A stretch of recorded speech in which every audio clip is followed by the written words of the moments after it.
Bonsoir amis de Pépitor, Pépitoriens, Pépitoriennes. Donc on a notre rendez-vous mensuel habituel avec notre ami Pierre. Pierre qui est le broker chez Active Trade à Londres.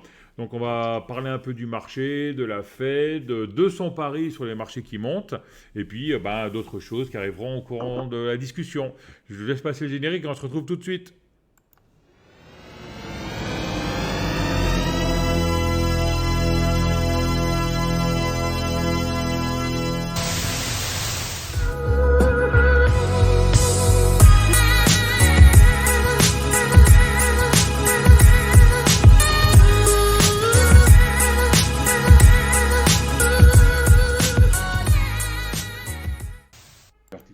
Je vous laisse, comme d'habitude, voir le petit disclaimer tranquillement pour vous rappeler qu'en fait, nous ne donnons pas de conseils, qu'il faut faire attention que vous jouez avec votre capital et que plus de la moitié des investisseurs perdent de l'argent, entre autres en jouant avec les leviers. Et on se retrouve, Pierre. Salut Pierre, comment vas-tu? Bonjour Denis, ça va très bien, merci. Je suis très content de revenir sur la chaîne de la famille Pépitor. Ça faisait un petit moment, ça faisait quelques semaines, ouais, effectivement. Donc très D'accord. content d'être là, merci. Alors, super. Donc, on avait discuté en septembre et apparemment, tout le monde était plutôt bear. Et toi, tu étais paradoxalement assez boule et tu disais non, on va faire des nouveaux records d'ici la fin de l'année, etc. Tu t'étais même pris un peu la tête, entre guillemets, sur Twitter avec un analyste très connu qui était plutôt bear et toi, tu étais plutôt bulle. Et qu'est-ce qui s'est passé depuis 2 mois? On a fait des nouveaux plus hauts, donc tu dois être Bah content, non? ouais. Depuis 2 mois, d'ailleurs, cet analyste a un petit peu changé son fusil d'épaule. Lui-même a reconnu qu'il restait aussi à moyen terme, je crois. Enfin, je veux pas non plus déformer ses propos. Et puis, il n'est pas là non plus pour en parler, Ouais. donc on va éviter. Mais effectivement, Ouais. bon, bah, force est de constater que voilà, on a un CAC à, je crois, regarde, 7100 points au moment où je parle. On est en train de corriger. On est toujours dans un canal haussier de moyen terme qui dure depuis début octobre, hein, mais on est en train de corriger un petit peu aujourd'hui. Je pense qu'il y a moyen qu'on aille taper les 7075, 7050. Ça m'étonnerait qu'on revienne faire un pullback sur les 7000 points. Mhm. Ça reste évidemment possible, hein, mais à mon avis, je pense que si pullback il y a, il ne dépassera pas les 7050 points. Donc on n'est pas du tout sur un renversement. La tendance haussière donc, que j'avais énoncée précédemment ralentit, c'est vrai, ce qui pourrait amorcer justement une petite consolidation de court terme, hein. Je ne vais même pas employer le terme moyen terme, mais vraiment court terme. C'est-à-dire que Puisqu'à mon avis... tu crois pas à un rallye de fin d'année? Parce que court terme, Ah pour si, toi, si, c'est si. quoi? C'est Si, si, décembre si. Ah non, non, ou non. c'est quelques semaines? Court terme, c'est quelques jours, hein, pour D'accord. moi, hein. Voilà. Court terme, alors très court terme, ouais, c'est quelques jours. C'est-à-dire qu'en décembre, je ne m'attends pas à ce que les premiers jours, les premières semaines soient peut-être. Je dis pas que ça n'arrivera pas, mais je m'attends pas à ce qu'elles soient formidablement haussières. À mon avis, de toute façon, comme donc ça, c'était une étude qu'avait faite Vincent Gann il y a quelques années, à l'époque où il travaillait encore chez DailyFX. Il avait sorti que justement, statistiquement, c'était la troisième semaine de décembre qui Ouais. était la plus haussière. Ouais. Voilà. Ouais, parce que Donc, vraiment, le rallye de Noël, c'est vraiment Noël, hein. C'est à partir du 20, hein. ah oui, oui, absolument, tout Hmm. à fait. Donc pour le coup, voilà, je me dois de rendre à César ce qui est à César. Il avait à l'époque sorti une étude qui était super intéressante.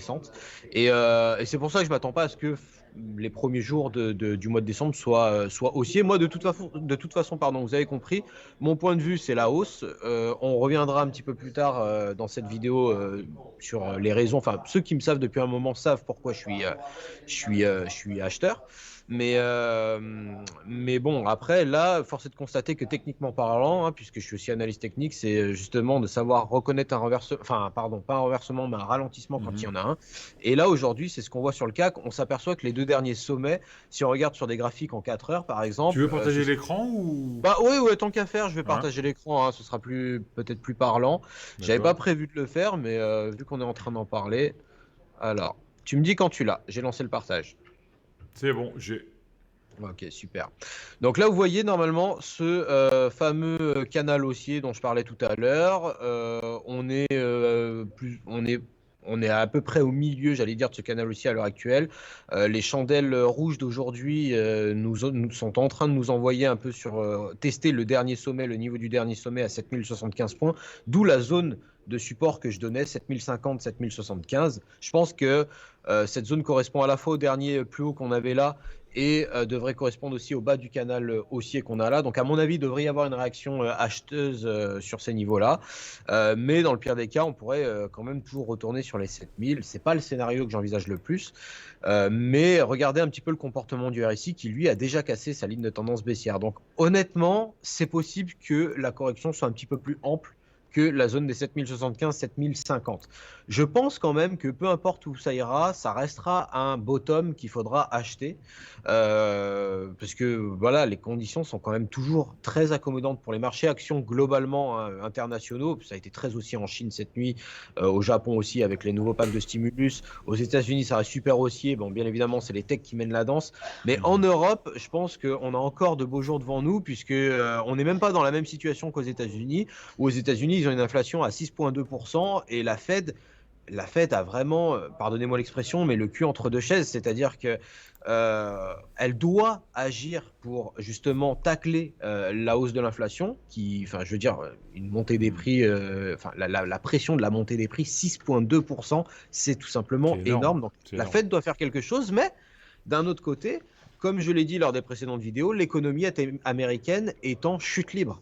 On se crache. Les gens se focalisent sur, c'est ce que je disais hier dans la masterclass pour Investir Day, les gens se focalisent sur le marché de l'emploi. Alors effectivement, il y a de moins en moins d'inscriptions au chômage, il y a de plus en plus, enfin on se rapproche du plein emploi, sauf que c'est un chiffre en trompe-l'œil parce que quand on regarde la masse salariale du privé, elle n'évolue pas à la hausse. Et c'est celle-là qui compte, c'est celle-là qui nous intéresse. Par ailleurs, le PIB est en train de chuter à une vitesse vertigineuse. La balance commerciale, elle est extrêmement déficitaire. Le déficit s'accroît puisque le dollar augmente, ce qui rend les entreprises américaines bien moins compétitives à l'international. On a le fameux graphique de la dette sur le PIB, donc la dette gouvernementale sur le PIB américain, qui lui affiche des valeurs telles qu'on n'en a jamais connues.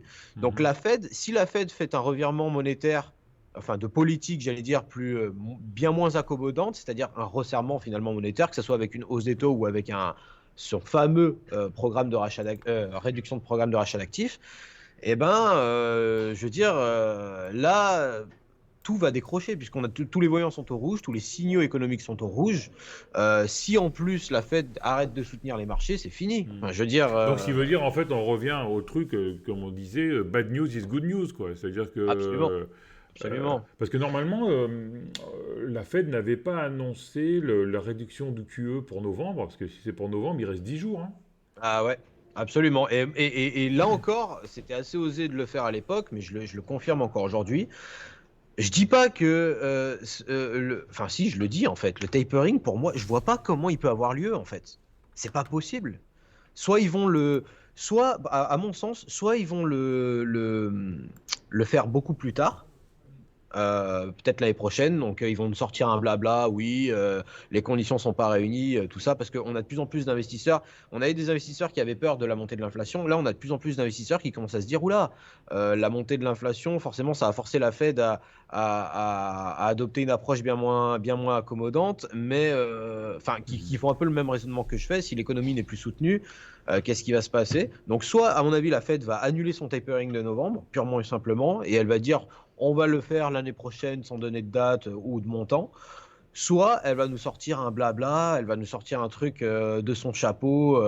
Oui, on va le faire, mais on va démarrer avec des montants qui sont trop peu significatifs. Ou je sais pas, mais honnêtement, je te le dis, hein, et je vous le dis à tous, la famille Pépitor, je vois pas comment la Fed peut faire un tapering maintenant. C'est pas possible. C'est pas possible. Je parle même pas des crises énergétiques qu'on a eues. Je parle même pas de le dollar qui continue de grimper. Là, c'est une situation assez inédite qu'on a sur les marchés. En Europe, c'est pour ça que je dis qu'en Europe, c'est pour ça que je suis super confiant. Alors, je suis confiant sur les indices américains, mais je suis encore plus confiant sur les indices européens, DAX, CAC.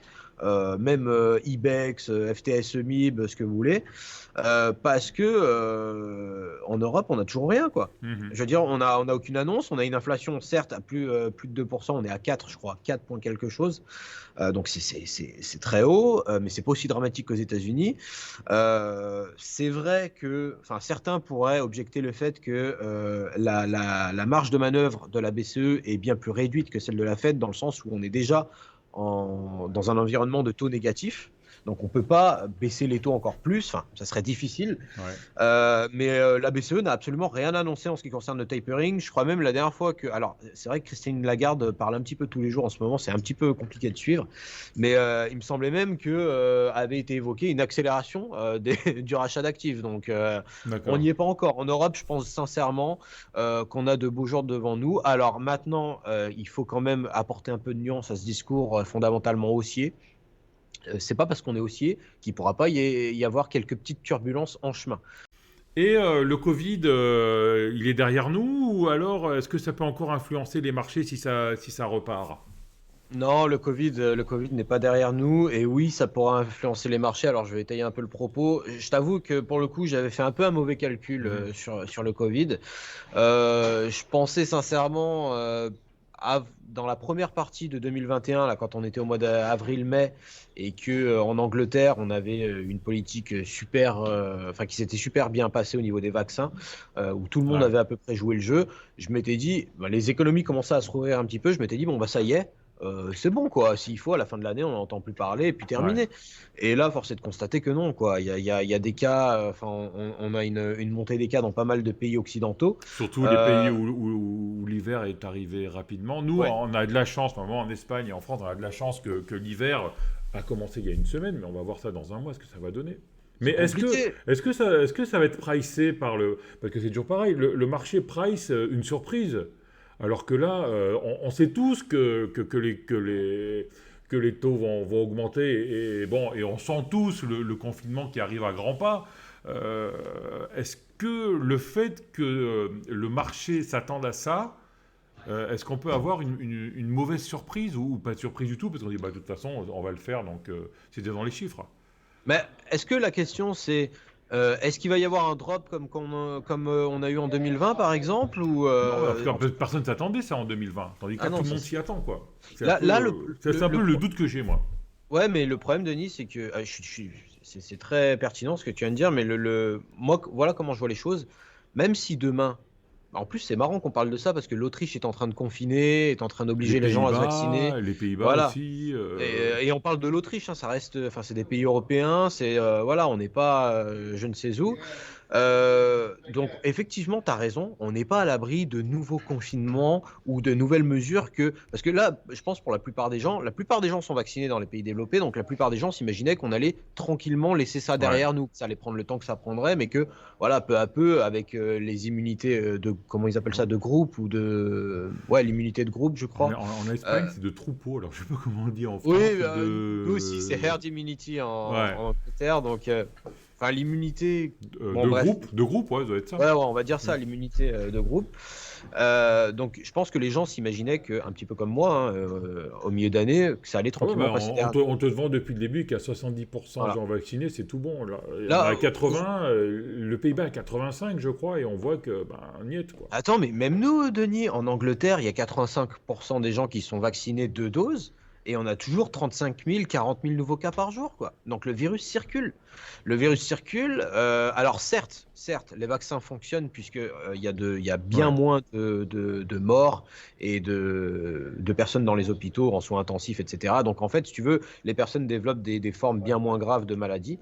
Mais enfin, je veux pas partir dans Ah les ouais, trucs ouais. scientifiques. Je veux pas t'enlever la démonétisation de la vidéo ou je ne Mhm. sais quoi. Mais en gros, ce qu'il faut savoir, c'est est-ce qu'il va y avoir un impact sur les marchés, puisque c'était ça la question de Mhm. départ. Je pense pas. Et je pense pas pour la simple et bonne raison que même si ça repart complètement en vrille et qu'il y a des gens dans les hôpitaux, il y a des morts, etc. Je veux dire, qu'est-ce qu'on peut faire les vaccins sont là déjà. Ouais, Tu vois ce que je veux dire? Donc, ouais, mais donc, bon, dans les hôpitaux, c'est grave au niveau sanitaire, mais au niveau économie, bon, c'est peut-être moins grave, quoi. Le problème, en fait, c'est si on reconfine, c'est-à-dire qu'on réarrête l'économie, quoi.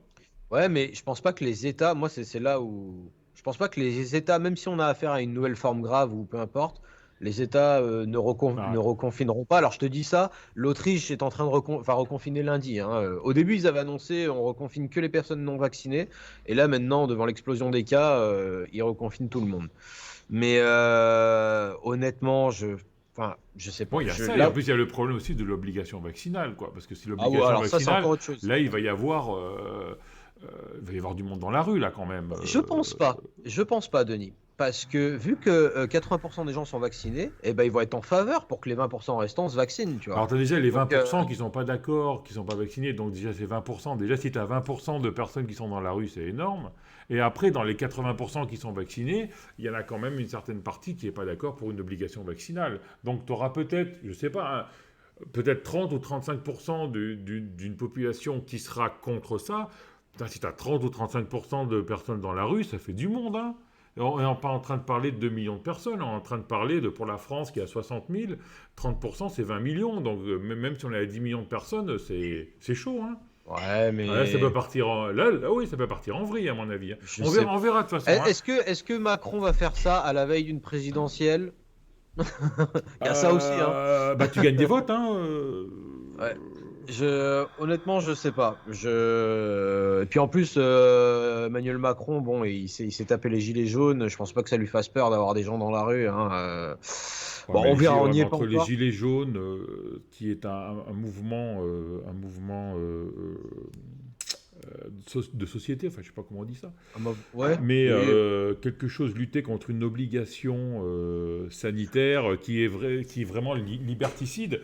Il y a deux trucs, quoi. Il y a deux poids, deux mesures. Enfin, je sais pas, on verra, hein. Écoute, ça, le temps nous le dira, effectivement. Force est de constater, en tout cas, que moi, j'avais fait une erreur sur ce virus. Je pensais vraiment qu'on allait commencer par arrêter d'en entendre parler. Enfin, je savais que ça allait rester dans les news encore un petit moment, mais là, apparemment, les situations empirent avec l'hiver qui arrive en Europe, comme tu le dis. Et puis, on a aussi, chose dont on parle pas trop, avec la réouverture des vols internationaux et des économies. Hmm. Et ben, le virus est aussi arrivé en Afrique. Je ne sais pas si vous avez remarqué, mais on parlait pas beaucoup de l'Afrique pendant le Covid, hein. On avait parlé de Alors, l'Asie. pourquoi on parlait pas de l'Afrique pendant le Covid? Là, j'ai mon idée dessus. C'est qu'en fait, en Afrique, la longévité est beaucoup moins, beaucoup inférieure C'est à plus celle de faible. l'Europe, quoi. Ah, C'est-à-dire bah que ça, ouais. en Europe, on vit jusqu'à 80-90 ans. En Afrique, 60-70. Et si tu regardes Oui. les morts, c'est qui? Enfin, les morts, les affectés du Covid, c'est surtout les gens qui ont plus de 65 ans. Non, mais attends, moi, je parle parce que j'ai quelques contacts sur place. En fait, le problème, c'est qu'ils me disent, bah, non seulement il n'y a aucune campagne, déjà, il n'y a pas de vaccin, il n'y a pas de traitement, il n'y a pas de confinement, et puis les gens, enfin, C'est s'ils pour vont ça. pas bosser, ils bouffent pas, quoi, tu vois. Donc, Moi, j'avais fait un salon au mois de juin, j'avais un gars qui était venu du Congo et un autre qui était venu de je sais plus quel ouais. pays, et quand je lui dis le Covid, il me dit le Covid, c'est quoi ça? Alors, c'est quoi ça? Parce qu'il y a des informations, parce qu'il n'y a pas d'informations, ou alors Ouais, c'est quoi ça? dur à Parce qu'il n'y dire. en a pas. Il y a les deux possibilités aussi, hein. Dur à dire, dur à dire. En tout cas, voilà, c'est vrai que parce que le virus est parti d'Asie, il est venu en Europe rapidement, aux États-Unis, enfin dans tous les pays développés. On a entendu parler de l'Amérique du Sud, on a entendu parler du Brésil, on a entendu parler de l'Inde, mais l'Afrique, on n'en a pas trop entendu parler. Et là, vraiment, c'est en train de tout exploser, hein. Le Covid en Afrique, ouais. Donc, force est de constater que on n'est pas encore sorti de cette histoire, d'autant plus que si, en fait, comme la plupart des gouvernements sont en train de nous le faire comprendre, c'est un virus qui va rester et qui va revenir comme C'est comme comme la la grippe, grippe. un petit peu chaque année, voilà.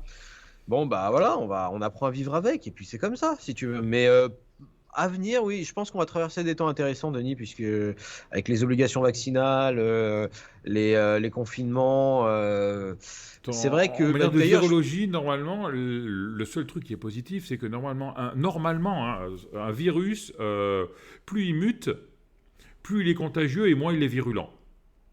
Donc normalement, c'est ce qu'on dit. Donc, D'accord. Ok, plus, bah on verra. plus il devrait muter, plus il Faudrait devrait pas être. qu'il mute en un Ebola ou tu vois. Là, ça serait compliqué. Là, ouais, Je dis n'importe quoi, je m'y connais pas du tout dans moi non plus, hein. dans la science des virus, hein. Mais ouais, en tout cas, ça pourra faire partie. Tu te rappelles tout à l'heure quand je parlais du CAC 40 et que même si je gardais mon biais acheteur, de toute façon, qu'on se comprenne bien, hein, tous ceux qui m'écoutent, Excuse-moi de te couper encore une fois. Ce qu'on est en train de dire là, c'est pas un signe noir. Parce que si c'est un signe noir, c'est quelque chose qu'on ne peut pas prévoir. Ça, nous, comme on est en train d'en parler, on peut le prévoir. Donc, c'est pas un signe noir, c'est un signe ah blanc. non, non, non, c'est pas. Quand c'est arrivé la première fois, c'était un signe noir, Ouais. puisque personne l'a vu arriver. Là, voilà, on sait que c'est là en Ouais, fait. c'est-à-dire que Donc, là, si par exemple, c'est maintenant, on c'est sait un qu'il y a, il y levier. a- il y a une mutation super mortelle et puis il y a un truc, c'est plus un signe noir, c'est un signe blanc. Bah, alors, à moins que ça soit un truc qui se transforme comme la peste et qui Hmm. tue 50 millions de personnes, bon, mais non, une mutation du virus, enfin, le scénario de l'éventualité d'une mutation du virus, c'est aujourd'hui un levier baissier à prendre en compte, mais c'est Mhm. pas un signe noir. Enfin, moi, D'accord. je le considérais pas comme tel. Mais tu te rappelles tout à l'heure quand je parlais du CAC 40, je disais que je gardais mon biais haussier. De toute façon, moi, je suis acheteur. Je vais faire les choses simples pour ceux qui nous prennent en cours de route. Moi, je suis acheteur parce que les banques centrales impriment. D'accord. C'est terminé. Il n'y a pas d'autre. On Mhm. est dans un environnement de taux bas. Les banques centrales soutiennent les marchés. Tant que c'est le cas, je serai acheteur. Alors, évidemment, on a constaté une hausse du dollar index sur la deuxième partie 2021, là. Ça, à mon sens, c'est tout simplement des gens qui se couvrent, hein. Ils continuent d'acheter des actions, mais ils achètent aussi un petit peu de dollars en se disant, tiens, si il y a un resserrement monétaire, au moins je suis déjà positionné, et voilà. Mhm. Mais tout à l'heure, je disais, même si je suis acheteur, il y aura des turbulences, il y aura des corrections de marché, et il en Mhm. faut, c'est sain. Peut-être qu'effectivement, une nouvelle mutation de virus ou de Mhm. nouveaux confinements, ça D'accord. pourra être la source d'une de ces turbulences. Ouais, effectivement, pourquoi pas. De toute façon, Denis, on en reparlera le mois prochain ou le mois d'après. Ouais, ouais, ouais, on Euh, verra, hein. alors, j'aimerais quand même compléter les prédictions, enfin les prédictions, j'aime pas ce mot, mais les anticipations que j'ai pour les prochaines semaines. Je pense que on va rester aussi, on va faire des nouveaux records encore. Là même, on est à 7100 points. On a dépassé la target des 7000 points que je donnais précédemment. Je pense qu'on va encore aller plus haut sur le CAC, encore aller plus haut sur le DAX avant la fin de l'année. Par contre, méfiez-vous des nouvelles tendances au 1er janvier. Et D'accord. méfiez-vous aussi entre Noël et le jour de l'an. Ça peut être très très piégeux, hein. Moi j'ai déjà vu des journées à plus 600 points sur le DAX, moins 400 points le lendemain. Donc méfiez-vous. C'est, à mon avis, les investisseurs institutionnels vont pousser pour clôturer l'année tout en haut. Et après, c'est possible qu'ils prennent quelques profits en début d'année, en janvier. On verra D'accord. comment le marché. Là, pour le coup, c'est l'analyse technique qui va nous sauver. On va bien analyser le comportement des prix. La correction d'aujourd'hui, elle était un petit peu prévisible. Et à mon avis, enfin, il y a peut-être moyen qu'elle soit pas finie. C'est possible que le CAC dévisse encore d'une cinquantaine de points. Parce que voilà, on avait des divergences baissières sur le RSI, comme je l'ai montré tout à l'heure sur le graphique que je partageais. On a le RSI qui a cassé sa ligne de tendance. On a je veux dire, des niveaux de support qui sont près des bornes basses des canaux haussiers. Donc, ça m'étonnerait qu'on sorte du Mhm. canal, mais ça reste possible aussi. Mais bon, voilà, ça restera un bottom qu'il faudra acheter pour le court terme, pour ceux qui veulent trader du court terme. En tout cas, c'est mon Ok. anticipation. Donc Voilà. acheter le repli qu'on peut avoir ces prochains jours Continuer. pour vendre avant Noël, parce qu'entre Noël et les jours de l'an, la Alors, trêve des ouais, confiseurs, c'est chaud. par contre, alors, si vous êtes positionné à l'achat avant Noël et que vous êtes en gain et que ça se passe bien, vous pouvez choisir de soit clôturer la position, soit prendre quelques profits. Si vous ne le faites pas, il faudra que vous soyez prêt à réagir si jamais ça se casse un peu la figure. Parce que quand ça va corriger un petit peu fort, hein. Ça Hmm. va peut-être pas aller super bas, mais ça va y aller bas assez vite, je pense, en tout cas. Ouais. Donc voilà, de toute façon, ça c'est, je veux dire, j'enfonce des portes ouvertes là. Quand on est en position, on surveille, on a des niveaux de résistance, de support, d'invalidation. Respectez vos méthodes, c'est ça le plus important. Je suis pas en train de vous dire comment trader, je vous donne juste mes anticipations analytiques entre guillemets sur les prochaines semaines. Peut-être que je me tromperai, on verra, mais pour l'instant, en tout cas, on reste bien orienté, même si on est à l'aube d'une petite correction de très court terme. Je Ok. pense en tout cas que ça devrait être une belle opportunité. Ouais. Ok, super. Tu veux faire un dernier petit rappel pour les Investir Day de Ouais. mardi prochain? Absolument. Alors, pour ceux qui avaient entendu, j'en avais parlé dans ta dernière vidéo. C'est Maxime qui en avait parlé. C'est Maxime qui en avait parlé. Et j'avais amorcé. Ouais, c'est Maxime qui en avait Peut-être. parlé.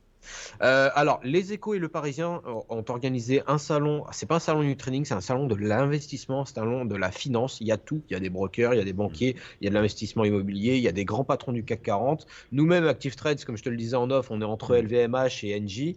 Donc, il y aura des discours de politique, de dirigeants de des grands patrons en fait. Et il y a tout un tas de masterclass qui sont organisés. Enfin voilà, c'est fait au Palais Brognard en plus, le historique de la bourse à Paris. Un salon qui est déjà ouvert en ligne actuellement. Je ne sais plus si je t'avais donné le lien, Denis, mais je te le Je redonnerai le remettrai sous la vidéo. intéressé. Et puis, Active Trades aura donc le plaisir d'y être physiquement le 23 novembre prochain, donc c'est mardi, ce mardi qui arrive. On y sera, j'aurai le plaisir d'y être avec Victor et Maxime, que vous avez déjà eu le plaisir de pouvoir voir sur la chaîne Pépitor notamment. Donc, pour ceux qui habitent pas loin, qui habitent en région parisienne ou pas loin, si vous pouvez, enfin si vous voulez, venez donc sur notre stand. On offre des invitations gratuites d'ailleurs, Active Trades, donc n'hésitez pas à nous contacter pour choper votre invitation. Et puis ce sera avec très grand plaisir que je rentrerai beaucoup plus dans le détail. Enfin, moi et mes analystes et moi, on rentrera beaucoup plus dans le détail avec vous physiquement sur le stand. Ça nous ferait plaisir en tout cas. Donc, n'hésitez pas. Super, merci pour tout, très intéressant, donc comme d'habitude, hein. On se revoit le mois prochain, comme d'habitude, on compte sur toi. On se revoit le mois prochain, on essaie de se faire une vidéo juste avant la trêve des confiseurs, et puis on fera le point à ce moment-là, ouais, complètement. Ok. Complètement. Merci à tous en tout cas, merci à toi Denis, et merci à toute la famille. Et bravo pour le record du CAC, hein. Personne n'y croyait quand tu disais. Hein. Merci beaucoup. Donc merci à tous d'avoir regardé l'émission. Comme d'habitude, mettez un pouce bleu si vous avez aimé, laissez vos commentaires, abonnez-vous à la chaîne. Et on se voit rapidement, on parlera un peu de tout, je ne sais pas si vous avez remarqué, mais en ce moment on fait crypto, indice, action, on essaye de mélanger un peu tout. Il faut se diversifier. Voilà. Merci, au revoir à tous, ciao. Merci, au revoir.